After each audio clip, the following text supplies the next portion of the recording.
to a low voltage LED light to see if it works. And if it works, you just created free energy. Even though it's on a very small scale to where it won't actually get me, but it just shows you that you can do it anywhere. And so you use this sound resonator to make it work.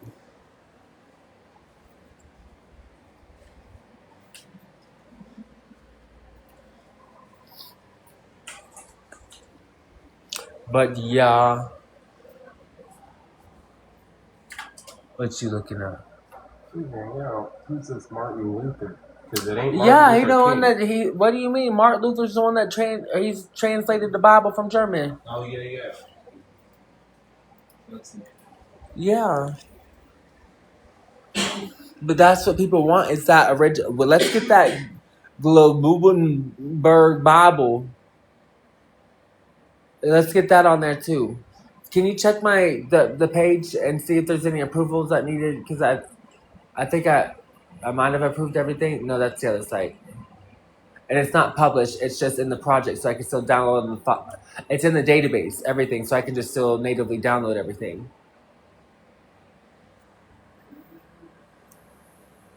See, reading things on there. Well, no.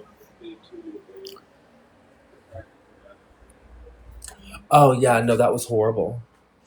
Oh, it was horrible. But that's to be honest with you.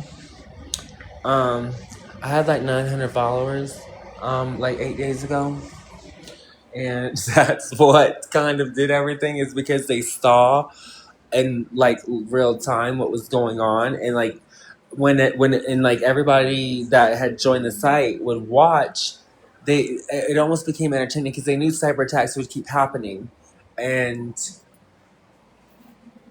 I don't know, it was just a lot, and so I just was like fighting cyber attacks on live, and I was letting the people of the community find me that way and talk to me, because there was it was just easier for them to give me their user issues so I could fix everything right away. And so if I was just live real time when something happened, I was able to just fix it. And because it was 9 different times. We made 9 different projects in 3 different domains to try and like preserve it from being stolen. And then in the end, they still stolen isn't the right word to use, but copied in the sense of like taking it, like we were trying to build a community out of a broken situation. And I don't understand why anybody else who has like a following wouldn't do that. Like, I feel like it's dystopian, but it's not for me to judge. But I just knew if I ever did, I would use it to like connect with people and try to do things. So that's where we're at with the free energy divide.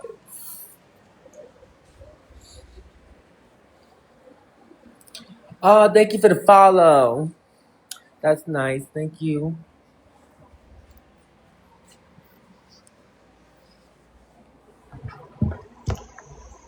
That was so nice. Thank you. How are you guys doing today? Does anyone want to come up? You want me to read the book?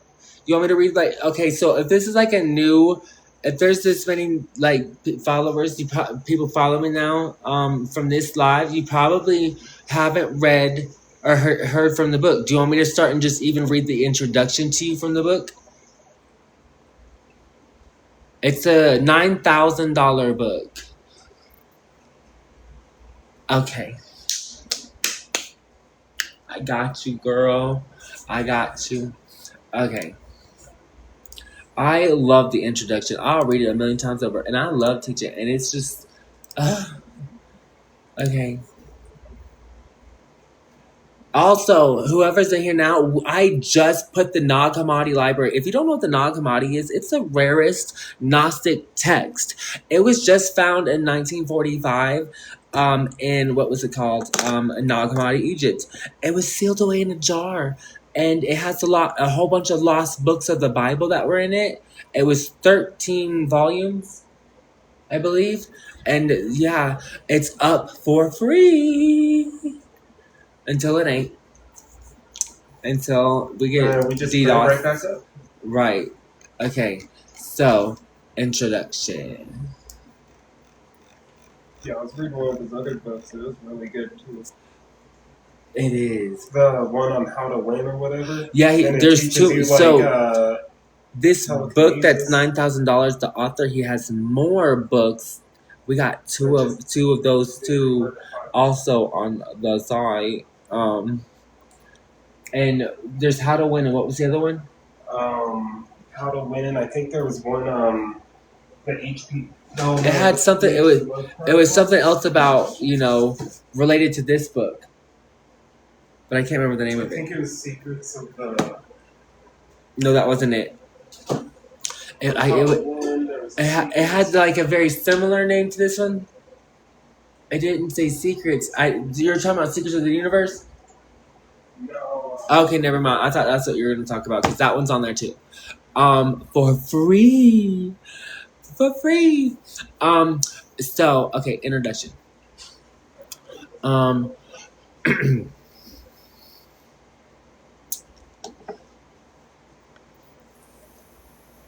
wait, I'll just search. There's the HP Lovecraft called. One second, Brittany. Of the nature and character of a work like the following, nothing need be said. It is enough that at a moment when the public mind occupies itself with a class of subjects on which it treats, the researches of an earnest and indefatigable student cannot be unimportant, even though the reader may not always arrive at the same conclusion that he has done. Thus, it appears to me that while we cannot deny the extraordinary psychological phenomena which are familiar to the experience of every human being, they are yet capable of certain explanation wherever we are enabled to arrive at the circumstances which render the mind receptive of such impressions. The susceptibility either of individuals or bodies of people to these influences seem to presuppose an abnormal condition. Different readers will look at this book from very different viewpoints. By some, it will be esteemed only as curiosity. Others will find matter for further research. One will wish to learn magic arts from it, and another will draw from it philosophical conclusions. All will be welcome, and I will find, I believe, if not instruction, at least amusement, and ample food for reflection, for it treats of remarkable phenomena and uncommon effects, which have certainly been hereto looked upon as mere phantoms, or as belonging to a sphere quite unconnected with nature, but which nevertheless are a portion of history, and surely on that account are of universal interest. Magnetism, by its remarkable phenomena, modern times has led us into a sphere which still, like a closed book, contains secrets of a higher order of things lying beyond the familiar, everyday history of nature. Before the discovery of magnetism, it was believed that science had already exhausted the world, and that human mind had noted down on the map of natural and inner life everything that could or could not exist in heaven and earth. Magnetism itself stood in the background. It was looked upon as something that is nothing and cannot exist. Such obsolete dusty charts are still often found hanging over the desks of zealous champions who, in knightly manner, fight boldly against deceit and destruction for the beautiful, prepared possession.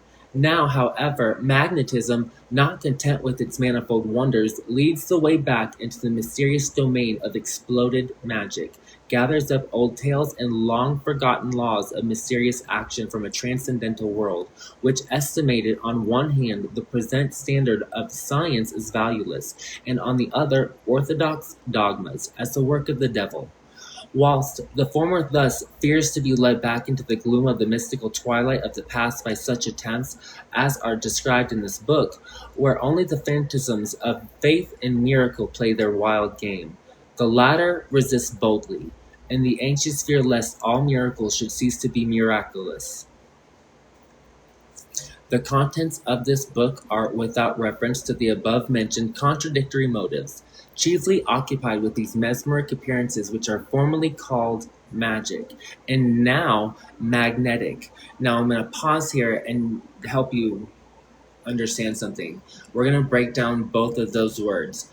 Mag, net, ick. Mag, ick. Remove the net, magic. When you put the net in, net, what's that? Network. So it's a network. The In the present state of opinion, therefore, it cannot, of course, aspire to universal approbation. It may, however, if it does not interest, at least not be generally displeasing, as the author seeks everywhere with complete impartiality only the historical traces of true facts, and the phenomenon connected with them.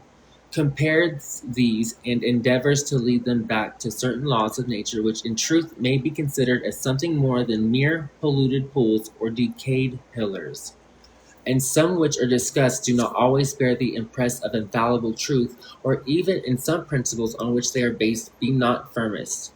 Still it cannot be easily said that they are invented, or that it is all a deception, even if they were really true, of which indeed we may have proofs here and there, find occasion to give them more consideration and to test the utility of their application in order, perhaps, to succeed in discovering constant forces, even in the midst of more frequent actions, in clearing away many difficulties which general science does not solve, and in opening a wilder field of operations for human activity so that it may attain at least the exalted end of spiritual destiny.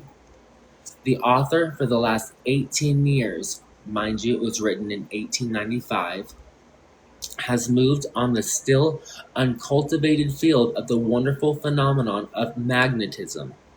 And after having once ascertained its reality and have been convinced of the striking effects voluntarily produced by it, he believes it his duty, in accordance with the saying, that a grain of experience is more value in medicine than a book full of reasoning, to preserve with a certain self-sacrifice and constancy of which not all are capable.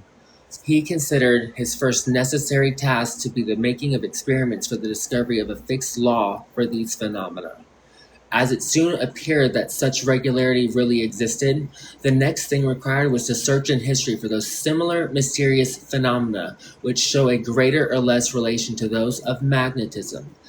General accordance is now found everywhere and at all times, and thus common laws may now be assumed for all those wonderful phenomena and problems.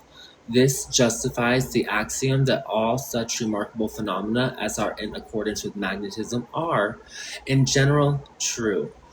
The author feels now with a certain joy which none can repress that he has at last done his duty, perhaps thrown some light into the obscurity, and thus given the most necessary hints for proceeding with a cautious firm step in offering a helping hand to human weakness.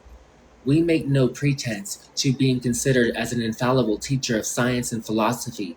He addresses his revealments to the intuition and reason of the human soul. Hence, whatever he communicates to mankind must live upon its own truistic merits, upon its own indwelling vitality, and not because he has spoken or written it. The author is impressed to devote his life and interior powers to the promotion of human progression, happiness, and spiritual illumination.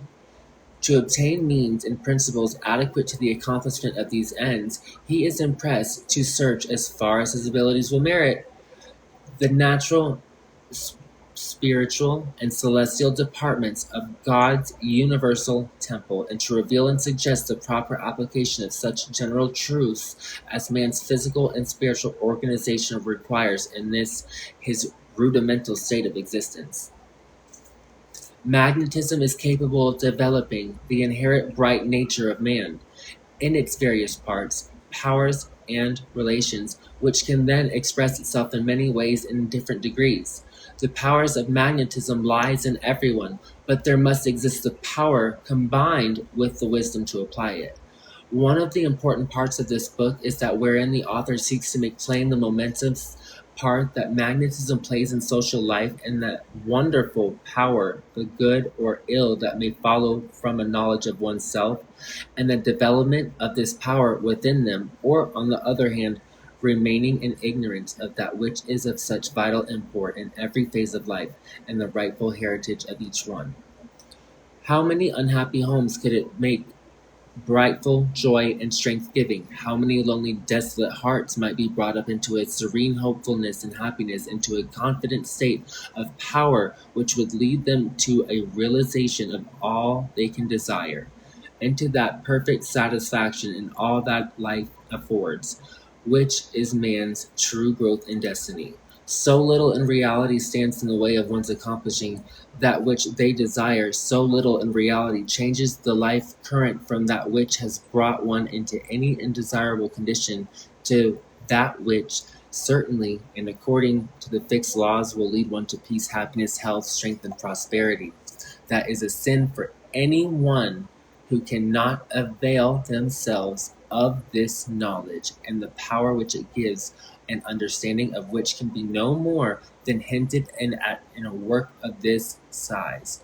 The author wishes also to indicate the close relationship existing between the miracles and magic of ancient and medieval times with the hypnotic and psychic phenomena of the present day, and its momentous and vital relation to the everyday affairs of life in the home, in society, and the business world. The reader will not find industry and a certain circumspection wanting.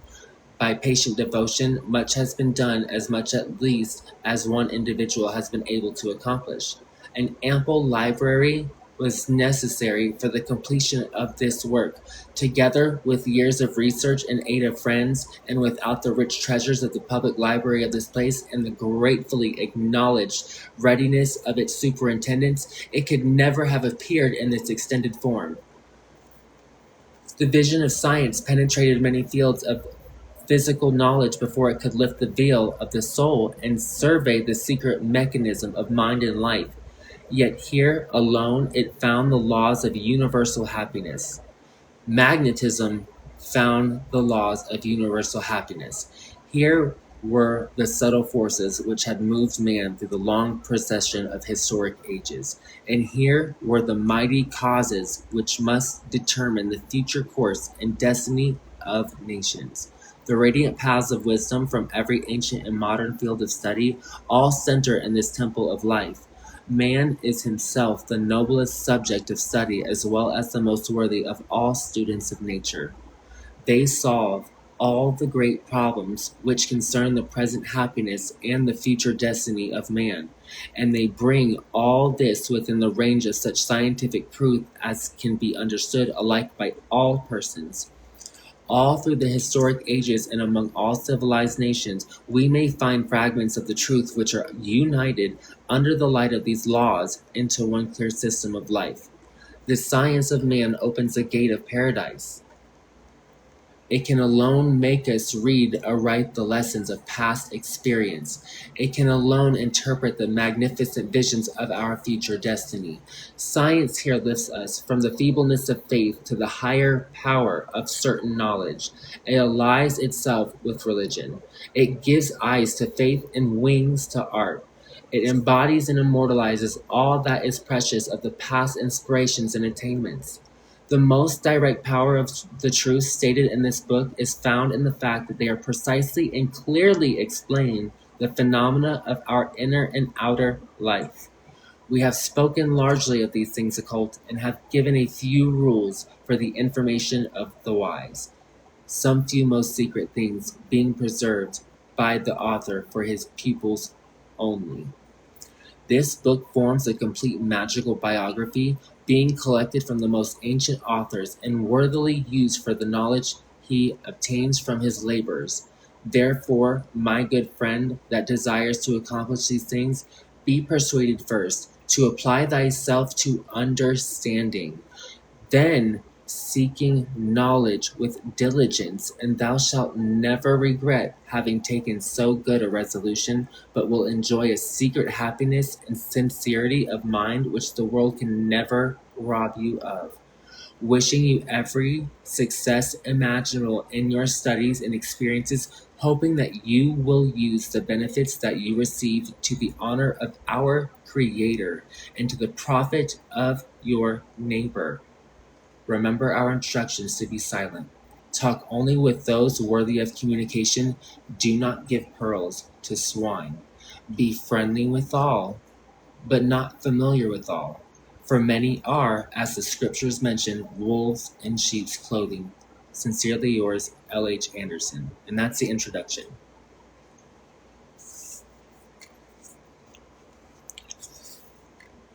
It is such a good book. It is so good. I love that book. It's $9,000 and it's free right here if you unless you want to go, buy the physical copy. This is the physical copy scanned. You see this? You see the ripped pages, you see the color, you see the pictures, you see it's the real thing. The whole thing is scanned and you can yep. It's like reading out of a book. Like I love it. I love this. I just thank you community. Love you guys for bringing all this together.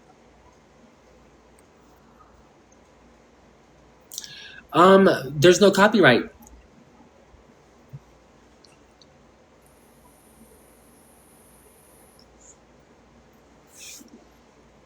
There's no copyright. Ancient magic, magnetism, and psychic forces. The key to power. You can Google it. You're not gonna find it unless you really look. If you really look, you'll find one that's like really expensive. So, but you can get it free here in the link in my bio, and it's pinned in the library. Thank you for the army. Oh my god, I have to do this now. Whatever. Oh yeah, it's like the sounding bowl. The water that was inside of it.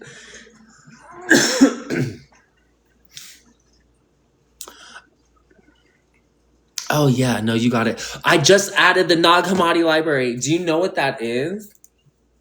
Do you know what that is? Like, I'm sorry, I'm sassy. It's not an attitude, but I'm so proud that we have just. I asked for it the other day and it manifested itself. It's like the most rare Gnostic text.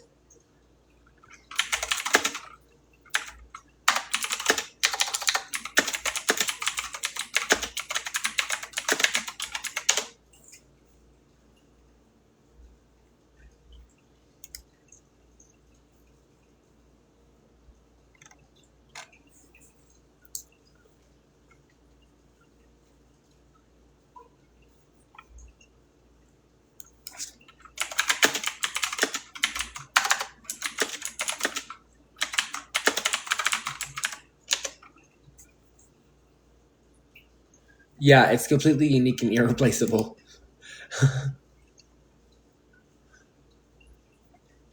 Um, it provided the first complete physical copies of rare early texts like the Gospel of Thomas, the Gospel of Philip. Um,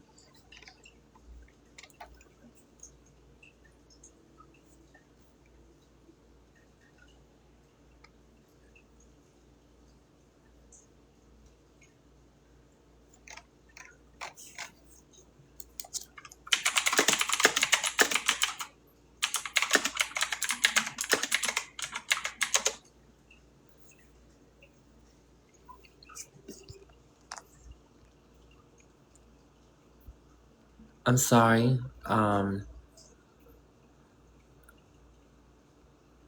Oh, I'm sorry. Let me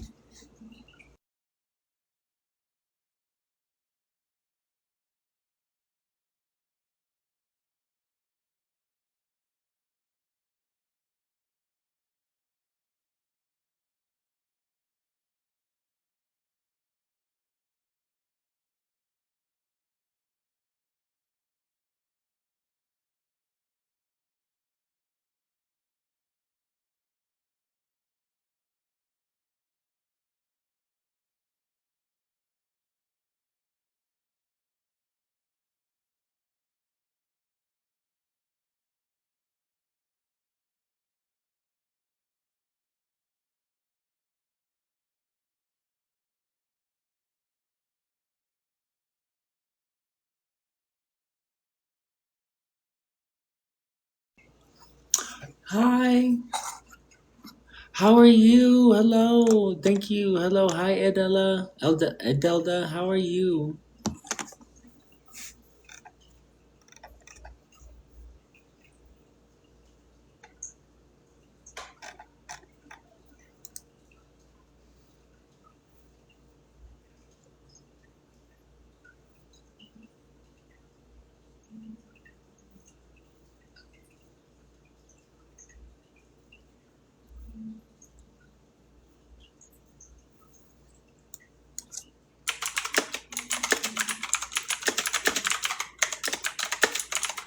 Yeah. One of the so we have the rarest Gnostic texts on the site, actually.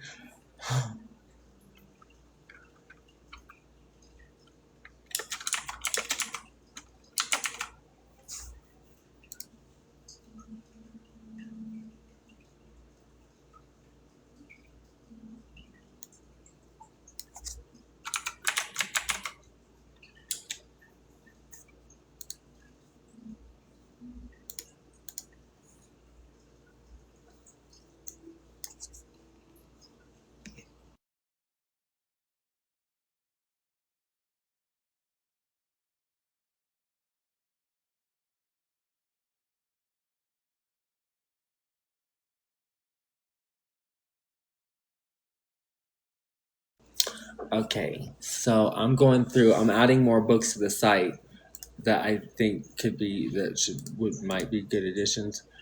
Apocalypse of Peter.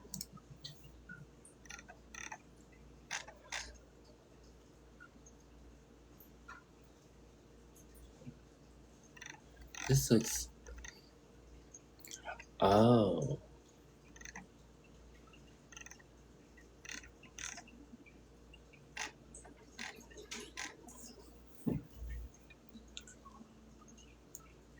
it is a real text.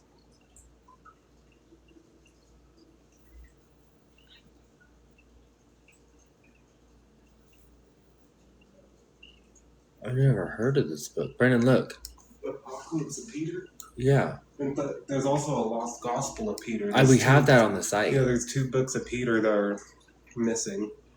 Here's the Apocalypse. They didn't like this because I think it was talking about like end time stuff, but so the book of Daniel. I'm gonna add this one too. So Revelation. Right now. Where is it? TikTok or not TikTok? Revelation's the only book in the Bible that wasn't changed.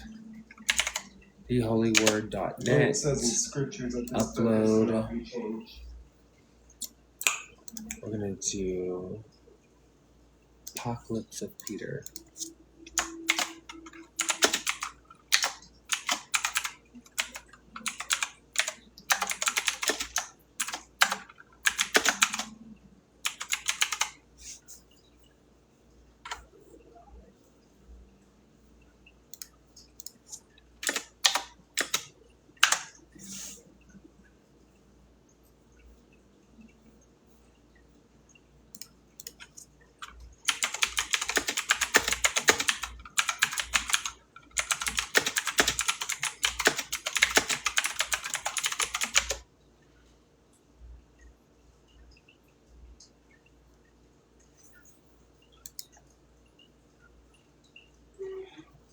So yeah, this was discovered in the Nag Hammadi as well.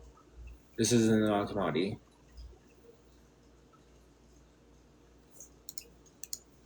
which is discovered in a sealed jar in 1945 in Nag Hammadi, Egypt.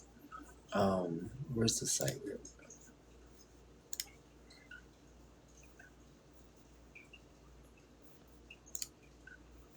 Okay, so read it publicly in places like Palestine and Good Friday.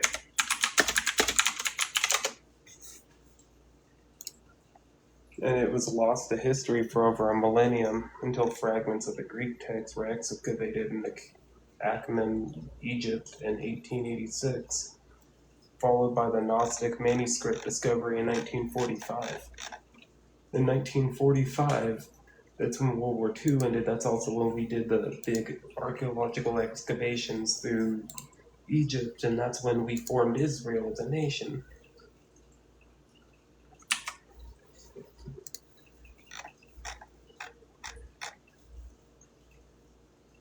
But yeah, that basically it's about visions of hell, visions of heaven, and then Jesus explains the illusion of the physical crucifixion and criticizes mainstream church hierarchies. Are you going to read it? Never heard of that either. Right. Yeah, they used to read it in Palestine in public on Good Friday. Oh, that felt good. And I guess throughout history it was explained, but the text was lost.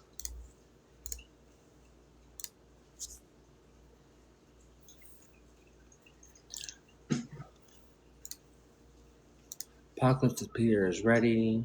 Library. I guess it's what Edit.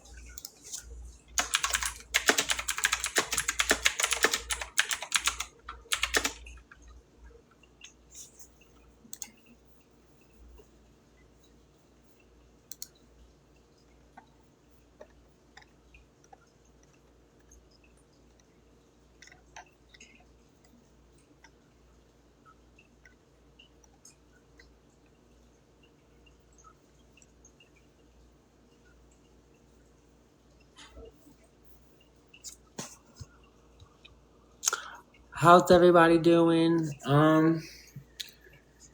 Did anybody read that book? The book from Joe? And thank you for all the likes. Thank you for whoever's been liking the screen.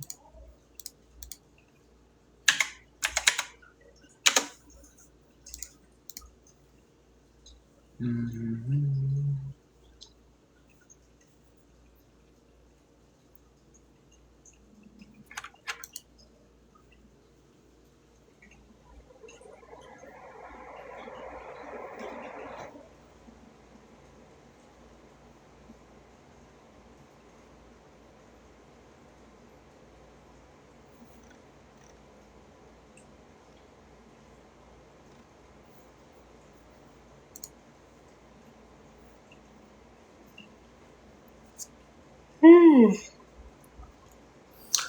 How are you guys doing? Are you going to read it? Oh yeah, I already answered that. I guess. Oh wait, am I gonna read it? Oh wait, you're talking about the bug. I thought you meant the other thing. I thought you were talking about actually like reading the Apocalypse of Peter. I'm like, no, but I'll absolutely go back and read the Ancient Magnetism book.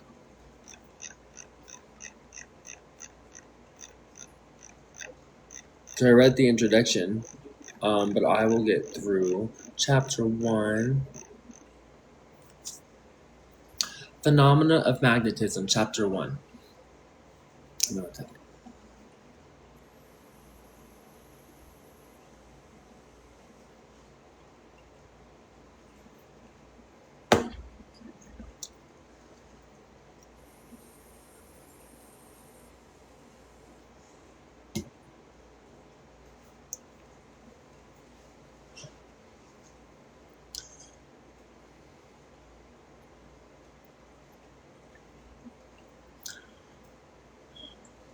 The phenomena of magnetism are acknowledged to be the great of importance to anthropology and natural philosophy, and even to moral philosophy. They are becoming so to history, and even as the reader will perceive, partly so in the mystical olden time.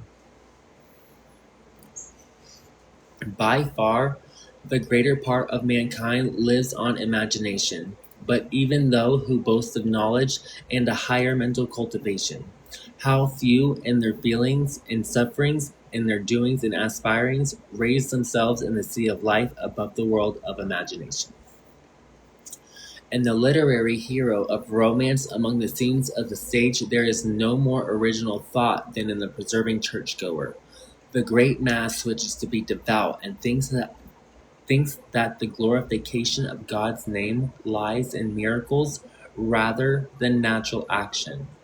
Dignity, riches, and power are only too much of springs of even great and eminent minds. Thus mysterious feelings always lead man, like the dreamer and somnambulist, through the world rather than the clear consciousness of open daylight, and as the dreamer is only struck by the momentary liveliness of the appearance, undisturbed by its causes or effects, so mankind knows no more of the dreams of the first period of its childhood. But now, magnetism gives us information about the existence and action of the life of dreams and the power of creation, and in general about the sports and whims of fancy. It also the best means of breaking the seal which closes the mysteries of antiquity, rich in fancy, whilst it discloses the similarity in depth of man's capacity, and shows an accordance of phenomena which formerly in magic was attributed to enchantment and to deceit, or to those supernatural wonders for which an external religion and an inherited faith found not in their catechism. In fine magnetism, it is able to give the meaning of the symbolic enigmas of ancient mysteries, which were considered quite insoluble or which appeared matter for the most varied explanations. In the same manner, the manifold declarations of ecstatic seers and mystic philosophers, which are treasured up by persons initiated into the mysteries, will now become more intelligible by means of magnetism. The reader who is inclined may convince himself of this, if he will follow the author on the field of magic, whilst he collects and compares the testimony and momentous of all ages. If he has not succeeded in exhausting everything and completely clearing away all darkness, bridges and windows will appear to lead us to new views, which time and the constantly increasing dexterity of magnetism will enlighten more and more, and thus, after a real search, accordingly to the command of Olympodorus, we shall at last attain to a knowledge of heavenly things. Men are astonished at the unusual appearances of signs which they do not comprehend. But does such astonishment always imply a real miracle? Most men have the miracle in their minds, and they worship it because it is enveloped in a sacred obscurity. They only admire nature because they are of the opinion that she is an inexplicable enchantment, whilst they set a small value on what they consider intelligible. On the other hand, there are even philosophers who admit of no miracle, and who pass their lives in believing nothing, not even believing what they see, especially if they do not understand it. The most wonderful point about this is that their own brain is not a miracle to them. In nature, as well as in the mind, regular phenomena occur, which are looked upon as wonders only on account of their rarity and because it is not known how they come about. The best thing that can be said of miracles is the answer given by Christ to Nicodemus, that which is born of the flesh is flesh, and that which is born of the Spirit is spirit. The wind bloweth where it listeth, and thou hearest the sound thereof, but canst not tell whence it cometh, now or nor whither it goeth. It is certainly very difficult always to decide what are natural and what are directly divine operations, and thus one can understand that most persons unacquainted with the laws of nature call everything a miracle which they cannot measure by their own standard. On the other hand, miracles often consist of reports, magnified by lies and propagated by superstition. Thus it happens that even by the mere educated, certain uncertain, uncommon phenomena are ignored or even denied. The intensity and vastness of the human mind are not fathomed by the most faithful observations of psychologists. Sorry, physiologists. I'll read that again. The intensity and vastness of the human mind are not fathomed by the most faithful observations of physiologists, and these psychological wonders are still frequently enough ascribed to the gods. The mind of man is simple in its character, like the spirit of God and of nature, but manifold are its powers and action. The unusually developed powers of the mind do not certainly admit of being so exactly defined in their source of and tendency as is the case with the elementary powers of nature. with magnetism and electricity, yet the strength of the mind is on that account no less certain, as is proved by the power of the word when one can neither weigh nor measure it. Now there are diversities of gifts, but the same Spirit, and there are diversities of operations, but the same God which worketh in all. But the manifestation of the Spirit is given to every man to profit withal. I start from personal observation, wander about on the vital and productive field of nature, seek everywhere the analogies and relations of phenomena and the laws which govern them. Descend then as well and as far as I can into the deepest and darkest pits of history, place them in rows side by side for inspection in order to make prominent the character of the harmony or contrast according to principle. The most attractive principle, however, of these magic phenomena I have found mostly an anthropological ground, where nature and the action of fancy produce the wonders which transport the supernaturalist completely in the transcendental and supernatural world. But the nationalist absolutely denies if he does not understand them. The phenomena which are included under the name of magnetism present so many points of interest that they have of late years attracted universal attention. Not only are learned men engaged in endeavoring to understand all that is problematic in them according in their comprehensiveness and worth, and to find proper point of view from which they are to be regarded, but even the popular mind is attracted towards them in the expectation of deriving either instruction or amusement from their mysteries. Magnetism possesses properties which are not only practically useful as regards health and the relations of life, but also in respect of the highest interests of mankind. We have, in the foregoing pages, briefly looked at magnetism and its relations to other phenomena of life, and as connected with the sciences, and throughout its historical career, so that sound deductions may be drawn. The reader who has accompanied us thus far will have been placed at a point of view from whence he may discover that many wonderful stories can be explained and connected most naturally with well-known facts. He will have been enabled to form an unfettered judgment regarding circumstances which superstition has defied. Skepticism rejected as folly, or blind belief accepted as miracles.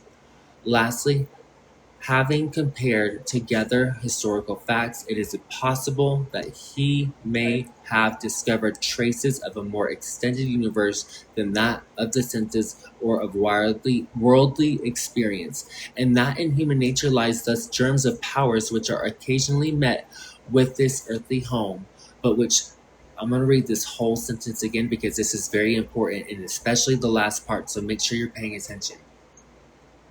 Lastly, having compared together historical facts, it is possible that he may have discovered traces of a more extended universe than that of the senses or of worldly experience, and that in human nature lies the germs of powers which are occasionally met with in this earthly home, but which so far have never been perfectly developed except in only one man, and his name is Jesus Christ.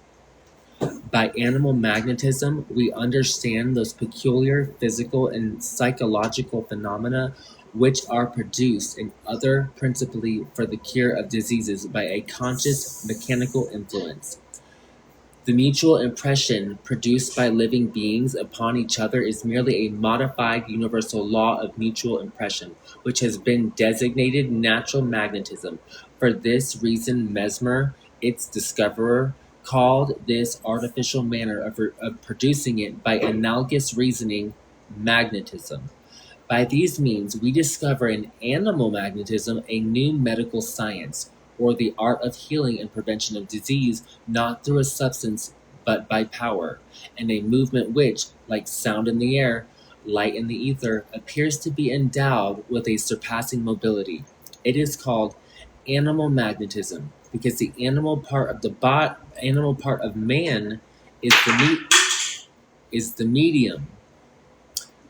The animal part of man is the medium. The conducting part, or sorry, it is called animal magnetism because the animal part of man is the medium, the conducting body of this penetrating magnetism, and is more particularly active in that particular state, which distinguishes our animal senses and the higher faculties of man.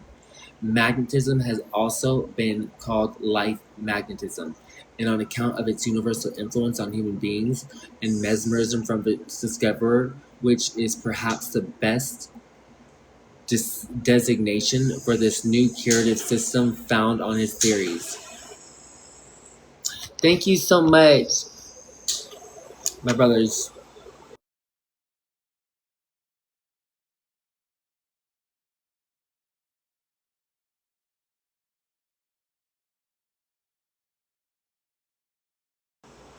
Are you guys listening? Do you like it? A lecture? Okay, cool. I'm waiting on my brother to finish doing his thing because he's. Okay, there we go. I'm gonna just wait. He's gonna cough.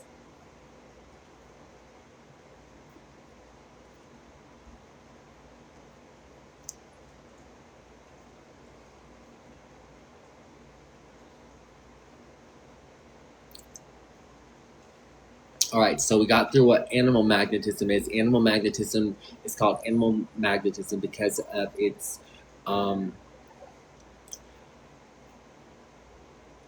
because man is the medium in the conducting body of its penetrating magnetism and is more particularly active in that particular state, which distinguishes our animal senses and the higher faculties of man. Now, we're going to get into something now called life magnetism. Magnetism has also been called life magnetism on account of its universal influence on human beings, and mesmerism from its discoverer, which is perhaps the best designation for this new curative system found on his theories. Kluge and others call it animal magnetism in contradiction to universal vegetable and mineral magnetism. The word magnetism in itself says too little and is too indefinite. Universal magnetism says too much, and Taylorism is merely an individual idea adopted by Kaiser. Just as the properties of the magnet may be certain processes be called into action in iron and steel and be so strengthened that they are able to present a true magnet, so I have discovered the means of strengthening the actual magnetism of any individual being to such a degree that phenomena are produced which are analogous to those of the magnet. Just as natural heat may be raised by certain processes so far that fire is the consequence, so is natural magnetism a description of invisible fire, which by a continued series of movements is enabled to impart itself in an immeasurable degree to other animate or inanimate bodies. And this fire, in relation to its application as a curative agent, is that which I call animal or personal magnetism, which, as will be seen, may become an immediate remedy, may strengthen the activity of the muscular fiber, regulate the functions depending on it, and by such means infuse harmony in the internal parts and members of the human body. The mesmeric influence of magnetism for curative purposes is either directed upon the whole body or upon individual portions alone. For this purpose, man is provided by nature with a remarkable and perfectly adapted conductor, the hand. The magnetic influence by the hands extends even to the animals and plants, which thereby acquire a peculiar state, and even inorganic substances may be influenced by magnetism, and that in certain circumstances they may be used as conductors. The act of magnetizing, the magnetic process, takes place either by personal contact or by the means of conductors. Personal magnetic influence operates through the proximity through the proximity of the operator to the patient, through the hands, by the eyes, and by the words and other natural means. Magnetizing by the hands is the most usual method, for the hands are the true organs of the will. They are the instrument by which the will is palpably exhibited. The hands give the direction of activity to the will, and as the body is the visible material reflection of the soul, so are the hands of the physiognomic expression of the activity of the will and the character. Magnetizing by the eyes and gazing upon the patient is usually very powerful when it is done continuously and with intention. Animals cannot support the glance of the human eye. It is not rare for a sick person to fall asleep by being merely looked at, particularly if accustomed to magnetic treatment. Words are the direct embodiment of the ideas of the soul and are used to act even physically to excite, restrain, invigorate, or lead. These phenomena, designedly produced by magnetism, which however arise naturally in many diseases and may also be produced by other means and influences, are most easily classed as physical and physiological. Those which are most frequent are physical crises and less frequently psychological conditions. The former are not unusual in all magnetic patients. Among the psychological phenomena may be classed the waking up of the inner consciousness, which extraordinary activity of the outer senses, as for instance that dreamlike middle state between sleep and waking called somnambulism, or the more rare and still higher state of the soul, which is known as the power of the seer, clairvoyance, ecstasy, etc. So, the building blocks to all science is mathematics. So clairvoyancy is solving for x. It's a certain type of math. It's called algebra. Happily, prejudices of all kinds are giving away. Happily, prejudices of all kinds are giving away before the power of knowledge, are giving way before the power of knowledge and enlightenment, and magnetism has no longer to strive against the spirit of the age. The physician who will not introduce magnetism in its own individual practice yet no longer denies its reality. It is no longer an interdicted word in the writing of philosopher and the psychologist. While many a theologian has taken up the subject zealously, now he can recognize something beyond miracles and sorcery in it.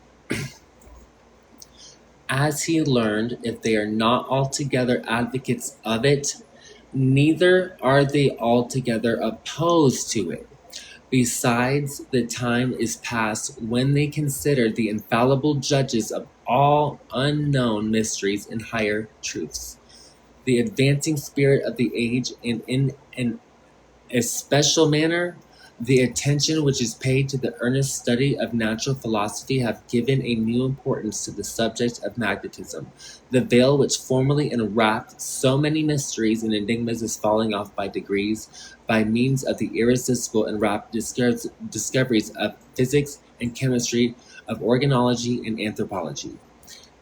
This truer and more intimate knowledge of all the natural sciences has produced one of these general reforms in which the schools and the sects' narrow-souled private views, fancies, and prejudices are dispersed as shadows of night before the ascending daylight of truth.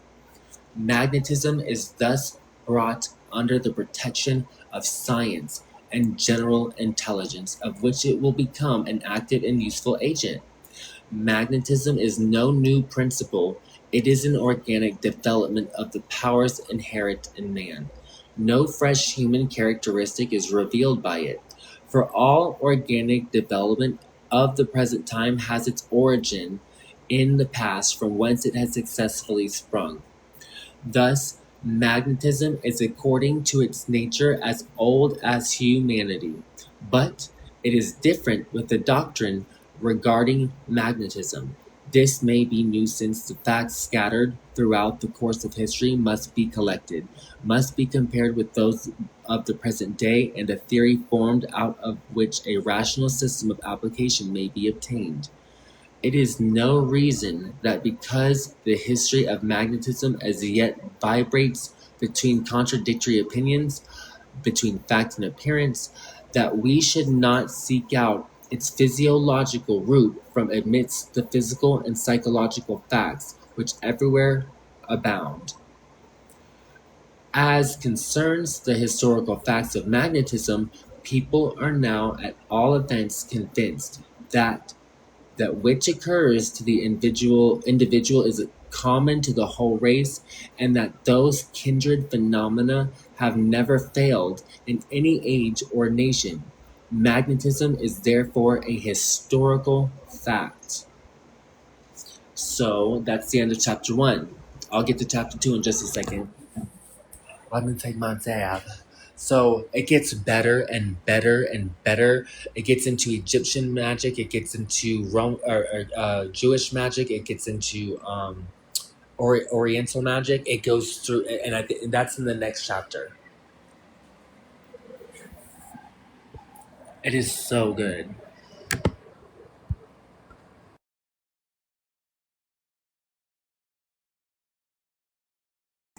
I read it every day.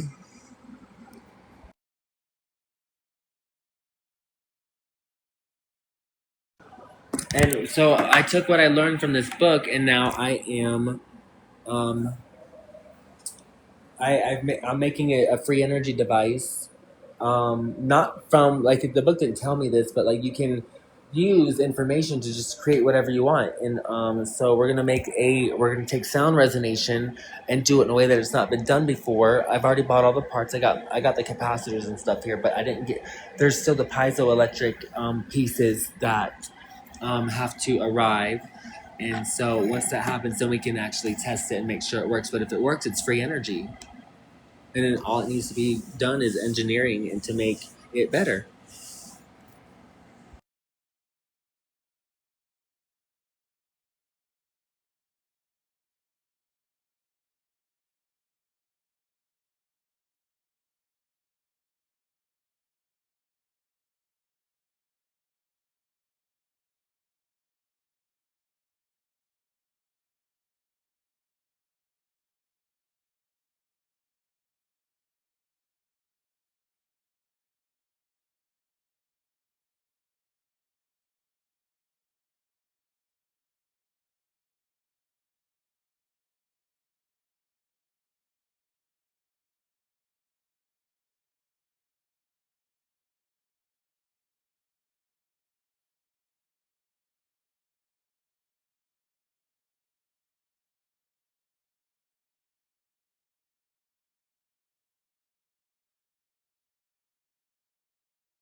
Okay, so chapter 2, magic black and white. Give me just 1 second.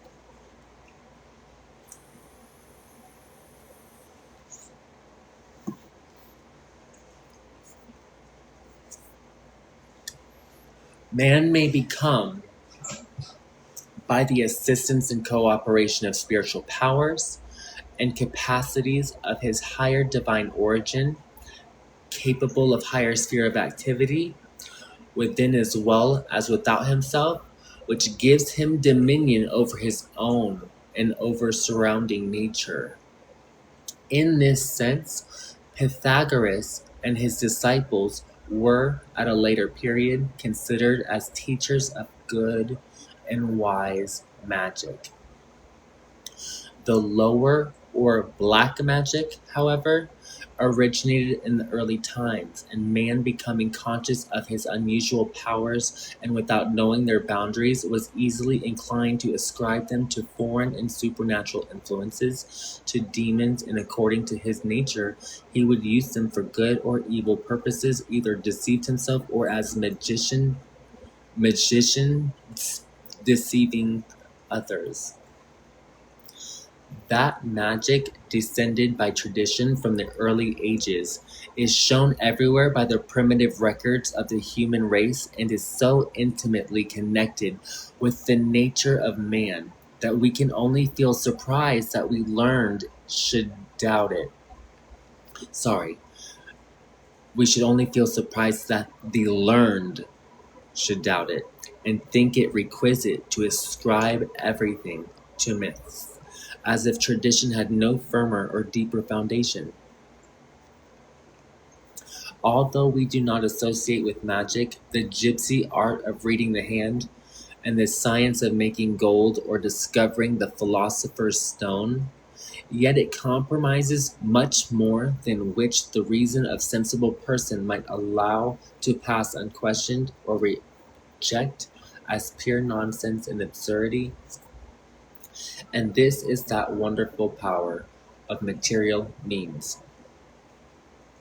This natural power of man is, however, not frequently met with, and is not of that kind which every mind is able to appreciate according to its value and power.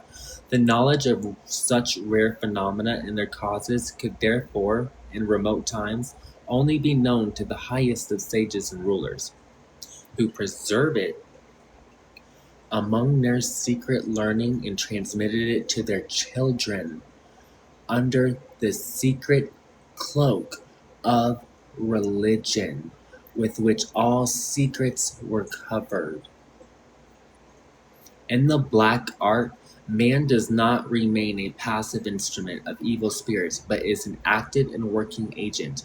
We find that many practice sorcery and succeed, while others do the same and fail, so that to do those things one must be naturally inclined. As everyone has not the same magnetic powers and not all magnetic subjects present the same phenomena. When, therefore, man directs his strivings toward the divine, he is, in the degree to which he does not egotistically but looks unswervingly towards the heavenly, filled by divine grace with supernatural power. An insufficient disposition for higher impressions may, however, be remedied by the divine pleasure. For we often see that God calls those to him who were strayed from him and endows them with extraordinary powers. The aspiration of woman is towards the pure and noble. She attracts herself to man, who is ever seeking after that peculiar nature which with she is as woman is endowed.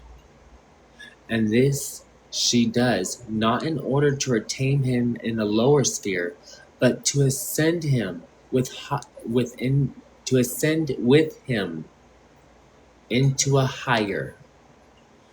And if on one hand woman is an encircling power to man, on the other hand she is by his side through the labyrinth of life, and her gentleness, patience, and love, softening and restraining his fiery impatience of character. In this sense, woman is called the crown of man.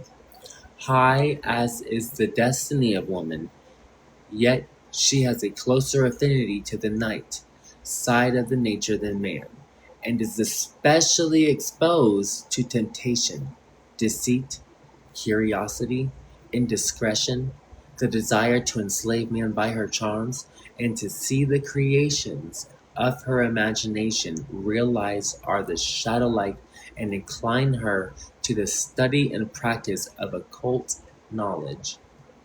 Night, sleep, and dreams affect woman more than man, and therefore the power of the seer is of commoner occurrence with her than man. Soothsaying widely differs from the black magic, although it cannot be denied that natural magic borders upon the world of night, since through worship of nature, it more and more removes man from the worship of the divinity. The worship of nature among the heathens, so long as it does not become dark and satanic, being simply a materialized worship of the Supreme, does not prevent relations reaching them from a higher world. The Kabbalah teaches that the heathens receive revelations and true dreams. It even maintains that in general the heathens are as capable of receiving the Holy Spirit as the Christians. There is a course unclean which is an abomination before God, and yet subtler one which causes a dimness in the soul. The nearer man approaches sacred things, the more lively becomes his sensibility to this dimness, as may be seen in the instance of the prophets. With external things it is also the same. The more closely man assimilates himself to them, the more susceptible he becomes for the tuma. The organic things which come most into contact with his frame are more liable to become unclean than objects which are more remote and have less affinity with him. The human corpse, according to this law, is far more unclean than dead bodies of beasts. Man being the most highly organized creature in his decay, the most revolting decay takes place. The, lat- the latter Talmudists therefore declare that a far higher degree of uncleanness exists in the corpses of holy men than in the corpses of unholy men. Accepting for the present the general idea regarding sin, through sin, man not alone caused. Sorry, I have to read that whole part again. The human corpse, according to this law, is far more unclean than dead bodies of beasts. Man being the most highly organized creature in his decay, the most revolting decay takes place. The latter Talmudists therefore declare that a far higher degree of uncleanness exists in the corpses of holy man than in the corpses of unholy. Accepting for the present the general idea regarding sin, through sin, man not alone has caused suffering to the divinity, but throughout the universe, especially in this, our world, where nature has become full of dissonances and all creation sighs beneath the curse of Adam's sin. Man returning in penitence, God, together with the guardian angels, is ever ready to aid him in the contest with sin. And in the same degree that man desires goodness, does he attract God's influence, and the darkness is changed into light and severity into mercy. Idolatry, murder, and immortality are the three chief divisions of moral uncleanness. Those unnatural unions which are spoken of in the Old Testament are to be regarded as belonging to this species of uncleanness. Seething the kid in its mother's milk, the yoking together the ox and the ass, the planting near to each other of trees of adverse natures. The Kabbalah observes, with reference to the forbidden marriages between near of kin, that in such unions an unnatural evolution takes place, the branches being as it were bent backwards, the root instead of spreading widely from the tree. Speaking of the contagious power of evil, the Kabbalah says, as physical disease spreads forth from men, so does the uncleanness of the soul ever magically stream forth, possessing a power of contamination, not alone for men, but for external things. From the preceding, the repulsion felt by the pure in the presence of the wicked, a repulsion more keenly experienced, the higher is the purity. Each evil deed, each impure word, is thus possessed of magical existence, which renders unclean all around it. Equally strong with the laws against Tuma and the laws against magic. According to the Bible, the Talmud, and the Kabbalah, magic is divided into three classes. The first, as an abomination to be punished, like idolatry, with death. The second, with scourging. And for the third, no punishment is ordained, but it is pronounced wrong as leading from reliance upon God. The first class includes all evil enchantments and magical cures, the citation of evil spirits, and the calling forth the dead through aid of demons. The invoker of the dead is alone condemned to death, the questioner of the dead to scourging. According to Moses, it is simply forbidden to practice magic, to be acquainted with the art, or to study it. Since the members of the Sanhedrin must have been acquainted with magic before being able to pass judgment upon it. The second class includes that magic which is produced through the agency of the lower and evil spirits by nature, which means man is often led astray. The third class, although not strictly as forbidden, is nevertheless pronounced unfit for the pious Israelites, and this is astrology. According to the Talmud and Kabbalah, the stars have as great an influence upon man as upon the whole of nature. For the constellations presiding at the birth of a child determine its physical and mental qualities. Intercourse with this so-called spirits of nature belongs also to this class. And these spirits were all designated Shkitim, a name also borne by evil demons. But these spirits must not be confounded with satanic beings.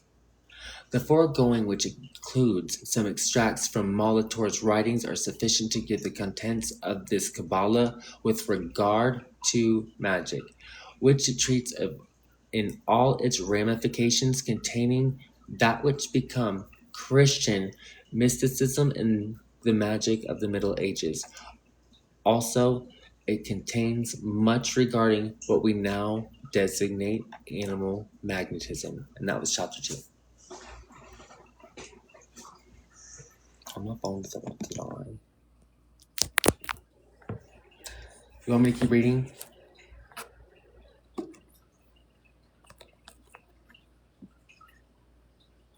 Hi, how are you?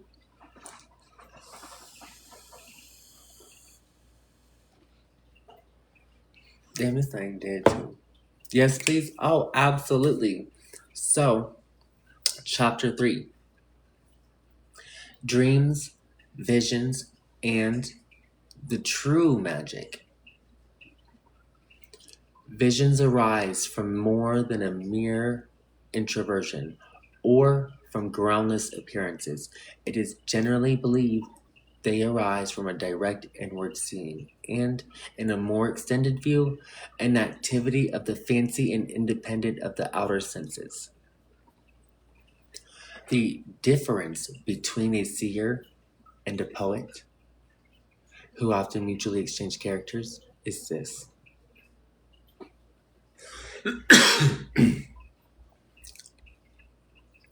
That the poet not only sees and understands that which is before him, but that carried away he enters fully into that which is before him and creates harmonious forms. This occurs at will from the recollections of his mind. No true poet is wanting in this power of the seer, which is created in him as a gift from heaven and cannot be gained by artificial means. One can clearly see what is meant by the saying that poets and true artists must be born such. The inner creative power must not put forward those shadows which lie in the memory of imagination freely and without design or forethought. They must unfold, grow, expand, contract, so that from being mere undefined shapes, they become truthful and well defined pictures. The higher the genius, the more mature is the idea in the first instance. In drawings by Raphael and Michelangelo, the idea is at once clearly and firmly shown. In the infancy of the world, no difficulty was felt in explaining these most remarkable of all phenomena of human existence. The Oriental nations ascribed them to celestial spirits, and the Jews to angels and devils who lived in social intercourse with men, divided according to creation, gradations of the soul, provided with various good and evil powers. The Egyptians encountered a similar belief, and the Greeks and Romans supposed them to be demons or even occasional instances their gods. According to Democritus, visions and dreams are passing shapes, ideal forms which proceed from other beings, so that even in sleep the soul has an equal activity as in the waking state. But with this difference that in the latter only the usual and everyday shapes appear, whilst in the former those only alone are visible which a soul is capable of observing, and for which it is in a state of expectation. Heraclitus entertained a very similar theory. According to him, the activity of the senses arises from a participation in the surrounding celestial ether. The difference between sleeping and waking, he says, is that in the latter the divine portion is drawn in, not only by the act of respiration, but also by the organs of sight and smell, while on the contrary, in sleep, the communication with the celestial ether is confined to respiration alone. But that this is only a dim light which illuminates man by night and causes him to see things in dreams. In death alone is this light entirely quenched. From these intimations, we may direct attention to the visions of Moses, his power of transferring the light of prophecy to others as a magnetic rapport, the kind of sacrifices, blessings with water, oil, and blood, and by the laying on of hands, as well as his remarkable commands against the participation in sorcery, false prophecy, exorcism, and the questioning of the dead. We see in Moses the inward psychological contest of fear and hope, of reliance, and lastly of enthusiasm which overcomes all worldly obstacles. He was provided with superhuman powers to command the elements and to give evidence of the power and glory of God by miracles. Let us turn again to the history of the people of Israel and to the early Oriental nations, and compare the magic among them with that of the later ages. We find many and striking appearances. We find many and striking experiences. In the first place, as I have already remarked, the Israelites stood alone among all the surrounding pagan nations, and magic among them had a peculiar form.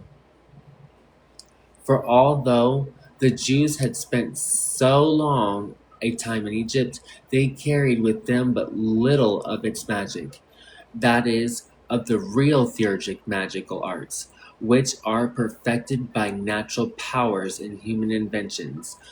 The magical ecstasies and miracles were rather inspirations of divine power and the influence of the black art, producing supernatural effects by natural means, was forbidden under the severest penalties. The object of life is to the magician his inward contemplation.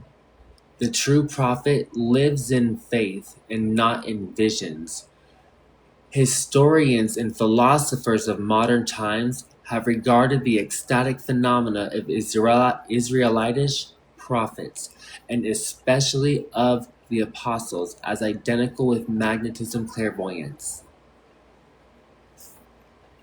The prophets regard not individuality, but the fate of nations in universal events, and therefore they are able to perform supernatural and superhuman actions, strengthened by all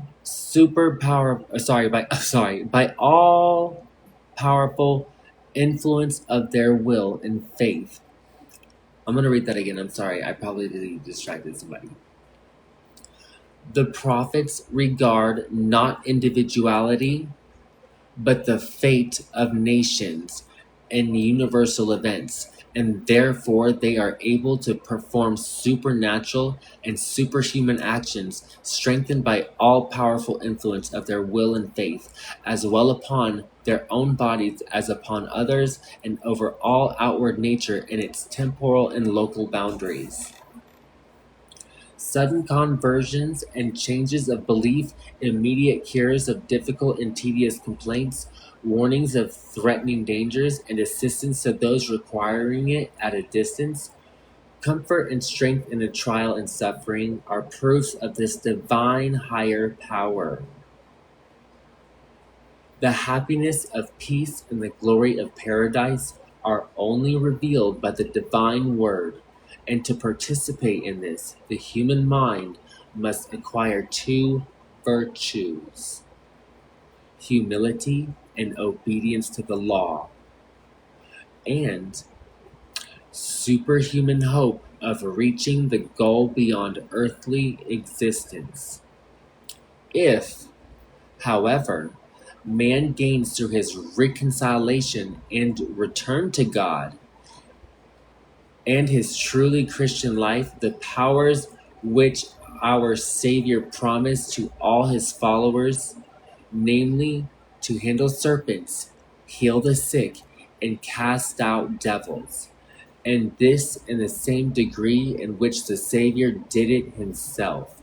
And if such a true Christian really does greater wonders than man in his usual life of the senses is capable of performing, as we have seen in the apostles and the saints of all ages, we must regard that man as human.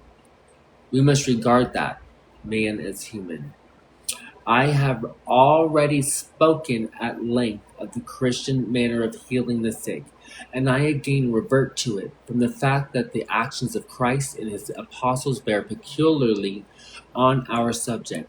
They did not use secret medicines or miraculous essences, but the power was in them themselves, and they cast out devils, raised the dead, healed the sick and lame, through the divine aid in laying on of hands, and caused the blind to see and the dumb to speak. To prove this, though without any intention of calling them purely magnetic actions, but regarding them as divinely human miracles, I shall mention several cures of Christ and his apostles as they are revealed by the evangelists and in the Acts. And behold, they brought to him a man sick of the palsy, lying on a bed. And Jesus, seeing their faith, said unto the sick of the palsy, Son, be of good cheer, thy sins be forgiven thee. A woman who had suffered from an issue of blood for 12 years touched the hem of his garment.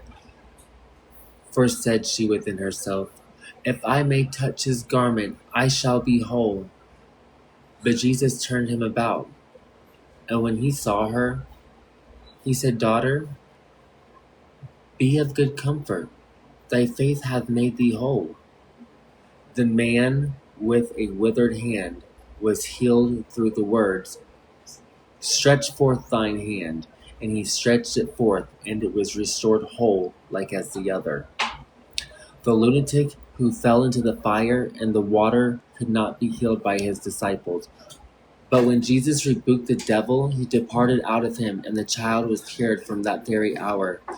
Jesus, speaking to his disciples and giving the reason for their inability to cast out the devil, said, "Because of your unbelief, for I say unto you, if ye have faith as a grain of mustard seed, ye shall say unto this mountain, Remove hence to yonder place, and it shall remove, and nothing shall be impossible to you. Howbeit this kind goeth not out but prayer and fasting. And the blind and the lame came unto him in the temple, and he healed them."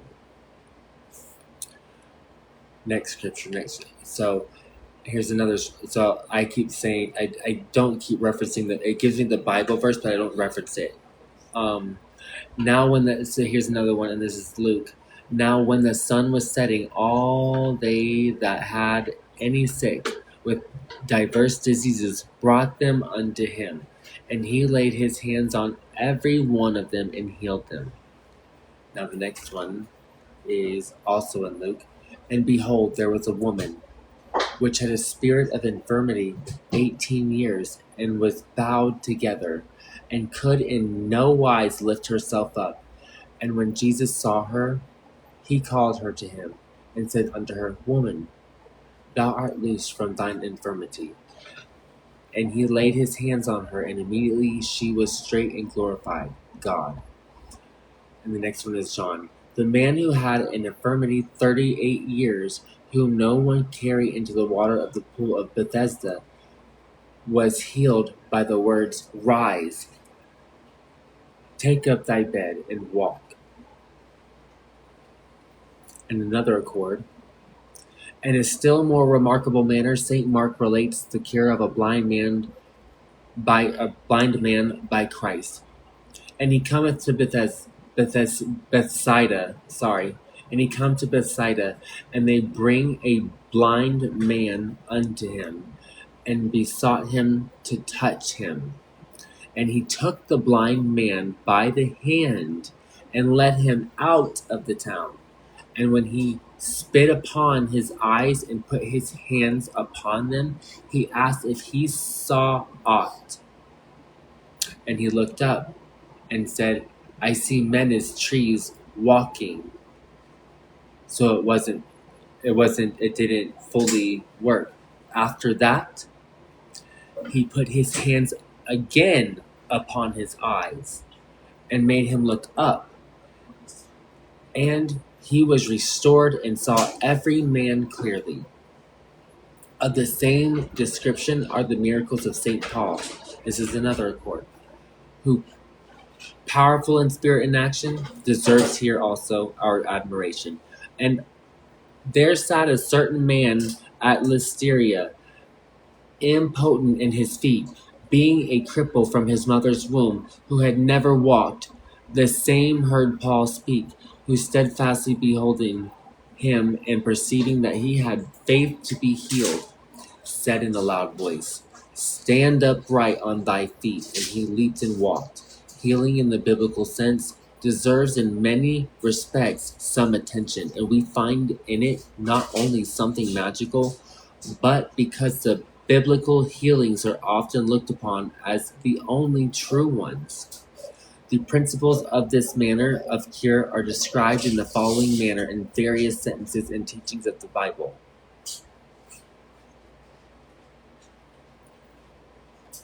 In Moses, we find as follows, But if ye will not hearken unto me, and will not do all of these commandments, and if ye shall despise my statutes, or if your soul arbor my judgments, so that ye will not do all my commandments, but that ye break my commandments, but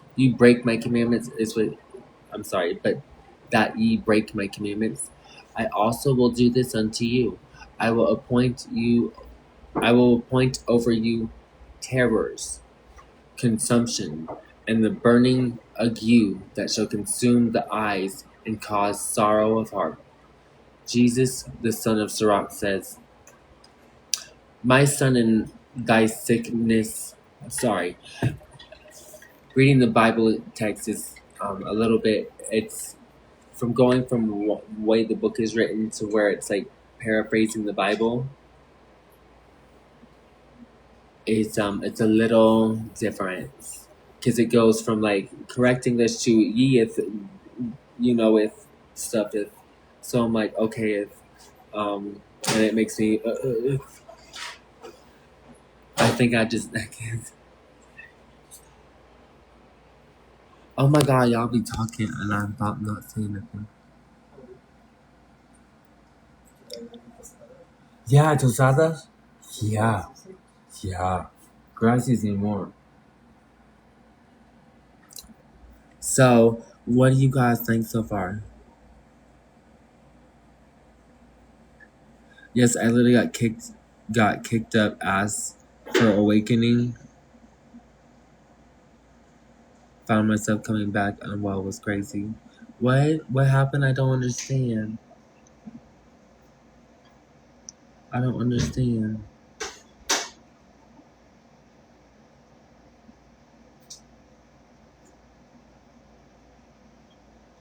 Oh my god, the purge. What do you mean? Oh, the fear purge. Oh, got you. No, yeah, purge that stuff. Get rid of that. I have been awakened and will be applying this text to life. Aww. Yes, and it's free. It's a $9,000 book, and it's free. And if you get it from the link in my bio.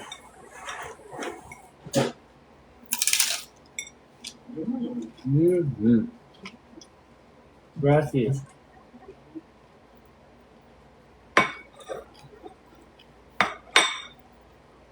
Sorry, you guys.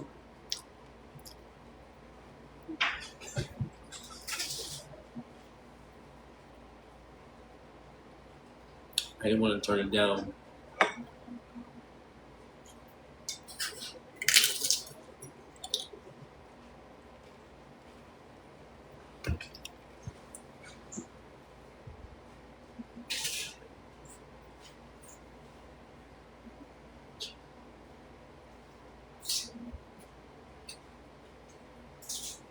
So good, honey.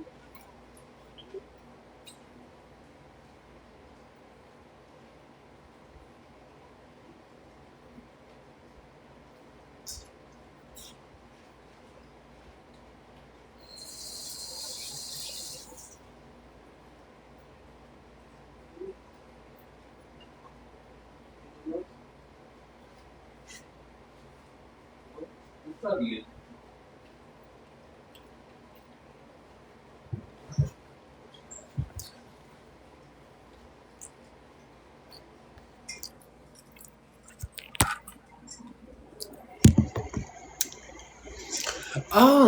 It's right here in the bio.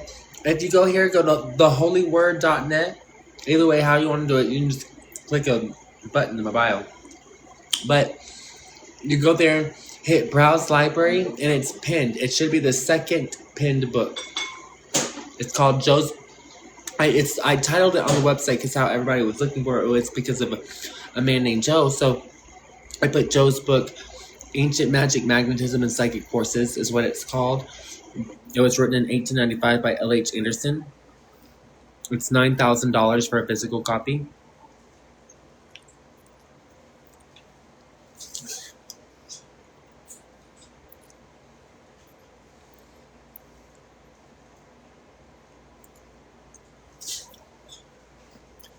Okay.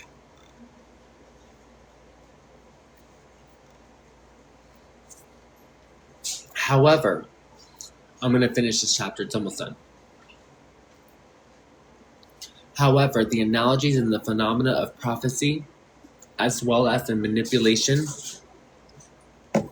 as, for instance, laying on of hands, and the mutual rapport by communion in faith, are to be denied just as little. Just as little as they are to be accepted literally. Christ lived and worked in nature also as a man by ordinary natural agents. He had flesh and blood from his fathers, Abraham's and David's seed, and was born a virgin in the city of Bethlehem. His existence until he appeared as the announcer of the Word of God passed so calmly, according to according to the usual course of nature, that nothing extraordinary is known. His communications with other men, eating and drinking, the occurrences of his life, even the life and death, happened in the usual manner. If the conclusions already arrived at the rest upon a firm foundation, and as it appears to me, are indisputable, we may conclude as follows: that there is a universal connection in nature and a mutual reciprocity in sympathetical and antithetical contrast, but which cannot be perceived by the waking senses, so that it is, at all events, a something of which the senses do not give direct evidence. That the living soul not only transcends in sympathetic connection of the body, but also with the principles of nature, between which exists the invisible threads of attraction, limits of which no mathematics can define. That a spiritual communion exists between man and man, and therefore also between.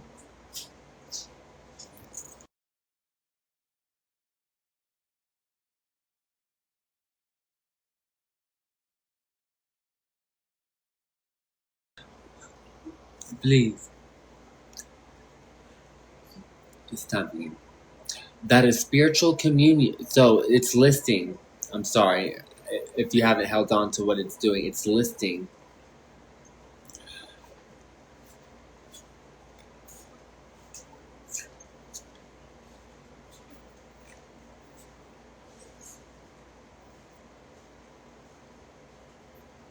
It's saying we may if if these conclusions are true, we may conclude as follow, and it's listing these things down. And so this next part is that a spiritual communion exists between man, and therefore also between man and superior beings is not to be denied. For in all history, such a communion is not only suspected, but dimly felt, and even spoke of in subject assertion. True magic lies in the most secret and inmost powers of the mind.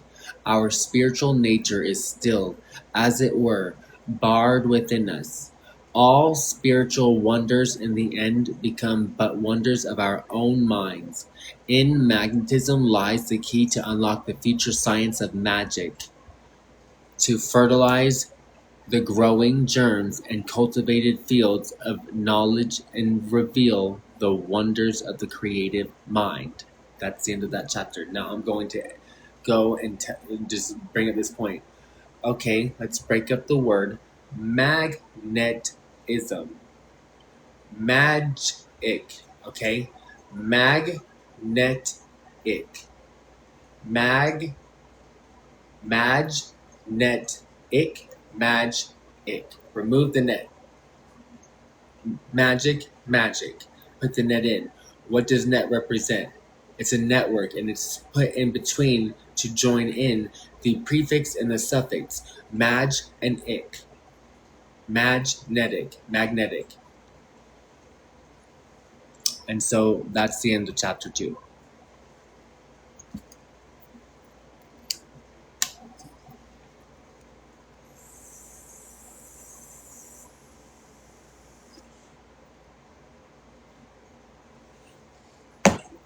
Yes, did you? So you read it? You got to you read it? It's yeah. This is like my 4th time reading it, and I still get more from it.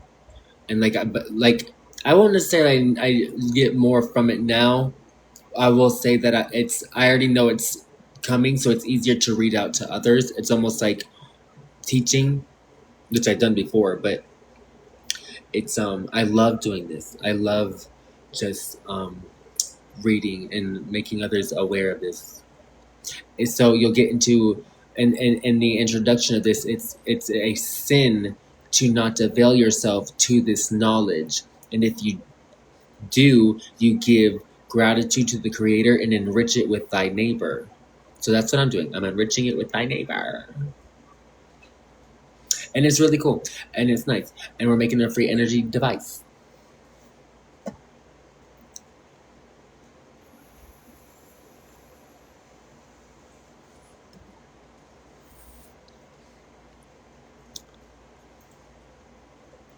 That we have, I think we have a book on that.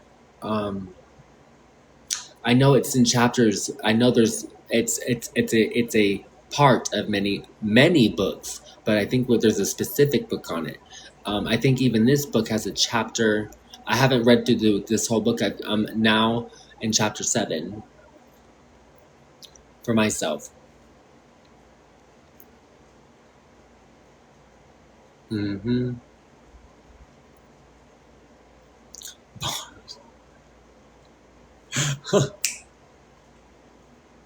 You guys are so funny. Okay, so chapter 3. This one is so cool. I love this one. This one is so cool. Secrets of the Egyptian Magi. Or sorry, Magi.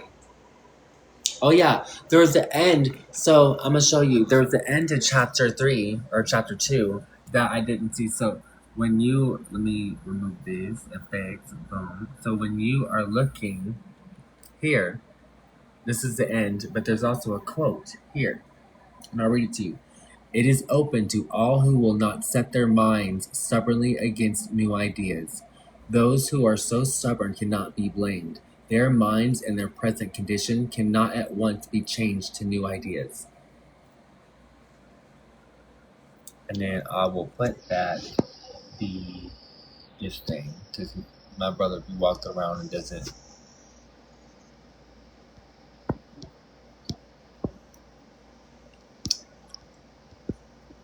What's happening up here?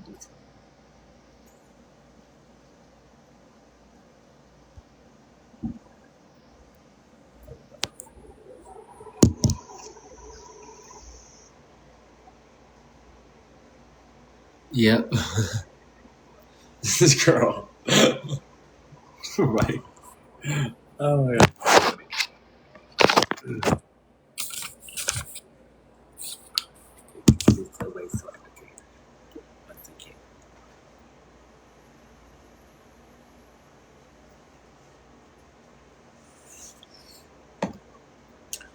All right, again. So I'll start with I'll start over again. Chapter 4. Secrets of the Egyptian Magi. Ask, and thou shalt receive. Man embraces all things like the ocean and is higher than the universe. Whatever world he strives after is given to him, for he is capable of gaining anything after which he strives earnestly. But true humility and unity of spirit, which occurs during the time when the senses are overcome and the gates of the body are closed, as well as in perfect death, when the spirit of man rises the light spirit body to the regions of his longing and his works. We believe that the Egyptian priesthood was well acquainted with the phenomena of magnetism and also the methods of its production and the means of application to various diseases, and that for this aim they concealed the greater portion of their religious customs from the eyes of the uninitiated. Of no one nation of antiquity do we possess so much knowledge concerning the treatment of disease in the temples as of Egypt, where the priest knew how to awaken that inward voice in man, with which he usually is not himself acquainted, and which was regarded as a direct gift of the gods, where this voice was so universally used for the cure of diseases and for other purposes of life, but where at the same time the process was veiled from the eyes of the ignorant with the wise intention of preserving it from low and evil youth. According to this, man created after the image of God led originally a paradisiac.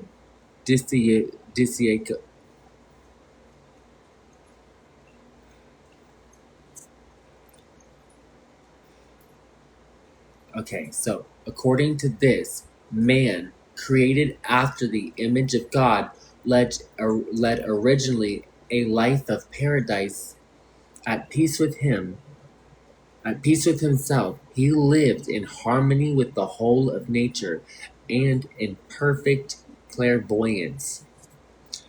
The inward sense, his deep mental life, being dominant over the outward world of diseases. They imparted their secret and divine sciences to no one who did not belong to their case. And it was long impossible for foreigners to learn anything.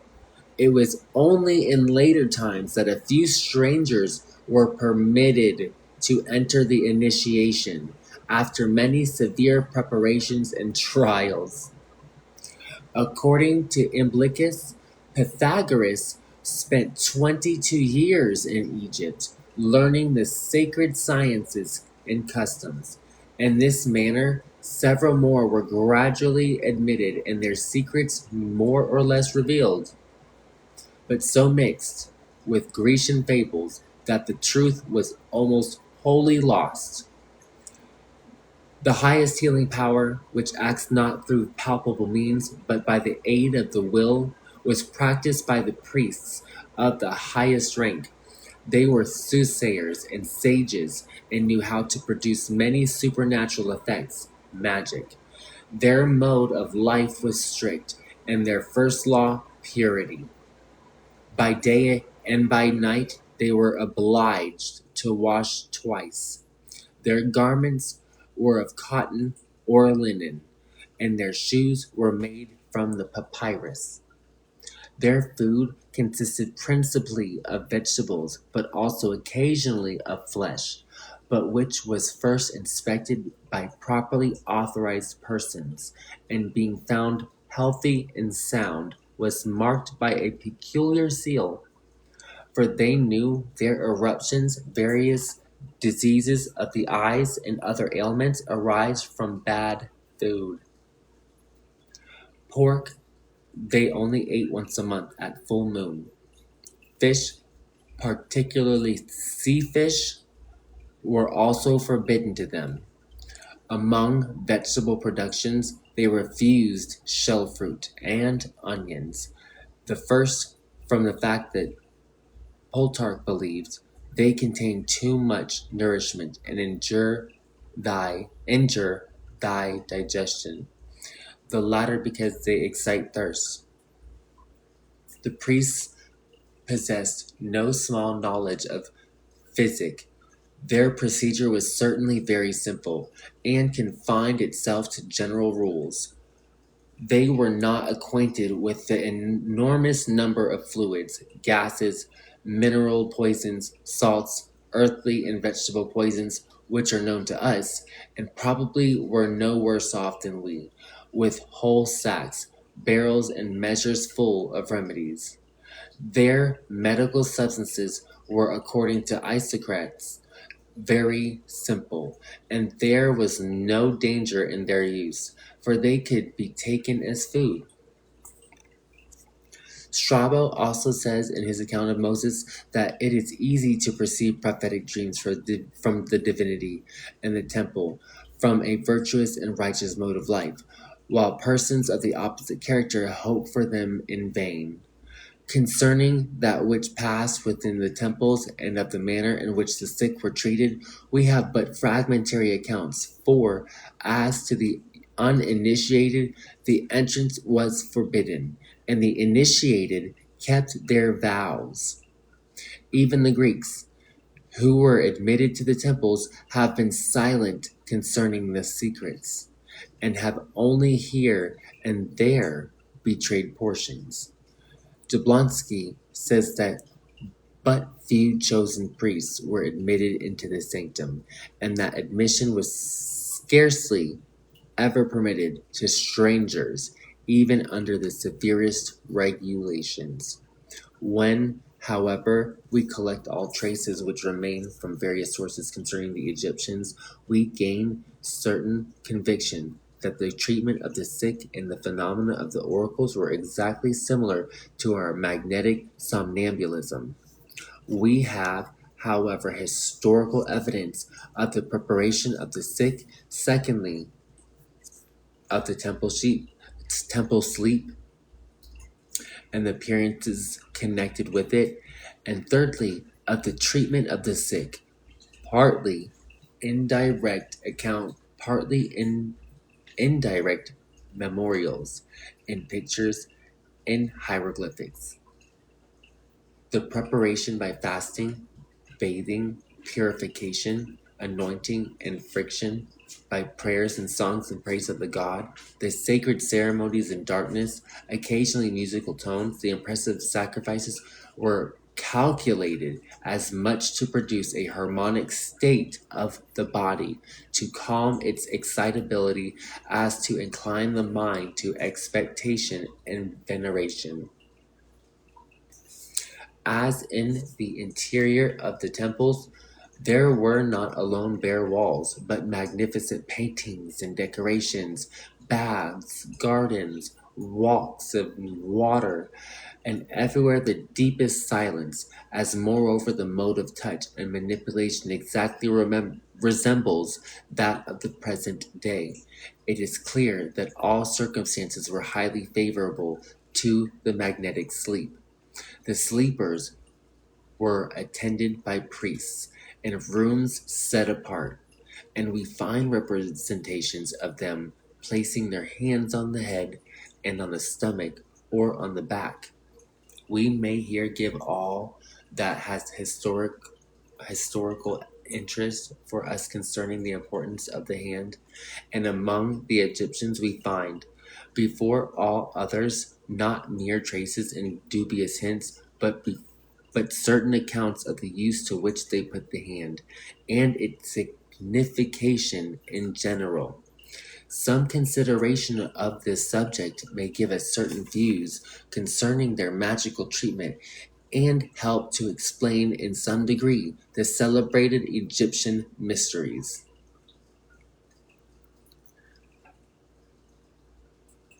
We find in the Bible expressions and accounts which indicate the hand as the magical organ, not only metaphorically, but in a direct manner, and moreover with the same views which have been deducted from magnetism. From by the hand magnetic power is imparted, and by somnambulism artificially produced, either by immediate contact with the hands or by the approximation of the hands and the fingers or only one finger. We find passages in the Bible which give the same destination and the same effect, even the same direction to the hand, namely, that by the touch of the hand, visions and the power of prophecy are produced. When God desired to inspire a prophet, what expression do we find made use of? This: the hand of the Lord came upon him, and he saw and prophesied. Wherefore mention here the hand of the Lord? God has not human hands. The Bible therefore evidently indicates the divine act by the means common among men when anyone has to be thrown into ecstasy and should prophesy. There are many other similar passages in the Bible concerning the importance of the hands in producing visions and ecstasy, as well as the magical influence of the hand generally. The laying on of the hands was customary on many occasions, and thereby the communication of a certain power was signified. Although such power was not tangible or visible, it is still customary in religions, ceremonies, and was used in bestowing a benediction in sacrifice, consecration, and miracles. We see here same proceedings. This I'm sorry. We see here the same proceedings as in magnetism, the same attributes of the hand, the same functions, the same results, but with the difference between the divine power and will and that of man. The laying on of hands is not absolutely necessary in magnetism. A finger suffices. A finger suffices, or in some cases, contact is unnecessary. In perfect communication, the will is sufficient without using the hand as a conducting medium. In the Bible, we also find the finger of God often used metaphorically. Miracles and signs were by the finger of God.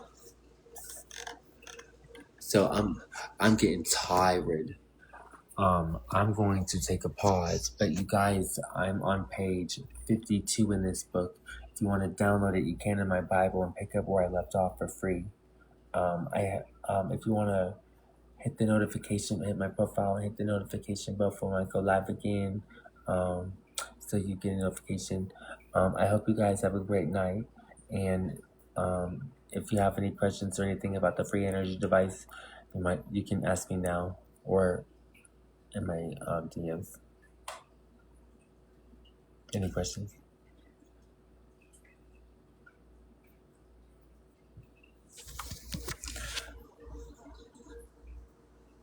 Thank you for the hearts, Purple Haze. Thank you, thank you, thank you, thank you, thank you, thank you, thank you, thank you. Or the roses. The roses. Thank you for the roses. I hope you guys have a great night. Who did what? Oh my gosh. People sent gifts and stuff. Oh my gosh. 14 people. Thank you, you people. How do I see who did that? You know what? I'm sorry. I don't know how to see that. It just says the number on the side. And I'm tapping it and it's not doing nothing. Okay. Well, I hope you all have a great night and I hope you enjoyed what we read out of the book. Thank you for being here. Have a good night.